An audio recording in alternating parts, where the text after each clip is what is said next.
हेलिसिंकी ऑलिम्पिकमध्ये भारताला पहिलं व्यक्तिगत क्रीडा प्रकारातलं ऑलिम्पिक पदक मिळवून देणारे खाशाबा जाधव मूळचे कराड तालुक्यातील गोळेश्वरचे असले तरी कोल्हापूरच्याच मातीत घडले।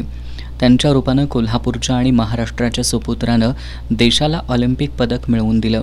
त्यानंतर तब्बल 72 वर्षांनी कोल्हापूरच्याच सुपुत्रानं महाराष्ट्रासाठी ही कामगिरी करून दाखवत देशाला कांस्य पदक मिळवून दिलं। स्वप्नील कुसाळे यानं नेमबाजीमध्ये मिळवलेल्या यशाचा संपूर्ण देशाला अभिमान आहेच, पण कोल्हापूरकरांना अधिक आहे। आज स्वप्नीलचं कोल्हापूरकरांनी जल्लोषी मिरवणुकीनं स्वागत केलं।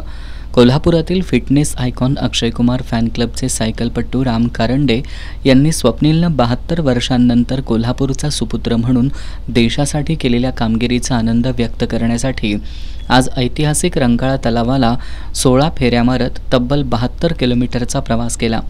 72 किलोमीटर सायकल प्रवास करत राम कारंडे यांनी अनोख्या पद्धतीनं स्वप्नीलचं अभिनंदन केलं। तब्बल 72 वर्षानंतर ऑलिम्पिकमध्ये पदक मिळाल्यामुळं मी 72 किलोमीटर आज सायकलिंग करून एक वेगळ्या प्रकारे स्वप्नीलला आम्ही आज स्वागत केलेलं आहे। तब्बल 4.5 तास आज सकाळपासून आम्ही गेले, 6:30 वाजल्यापासून ते 11:30। या अनोख्या उपक्रमाबद्दल आमदार प्रकाश आबिटकर आणि स्वप्नीलचे वडील सुरेश कुसाळे यांनी राम कारंडे यांचा सत्कार केला।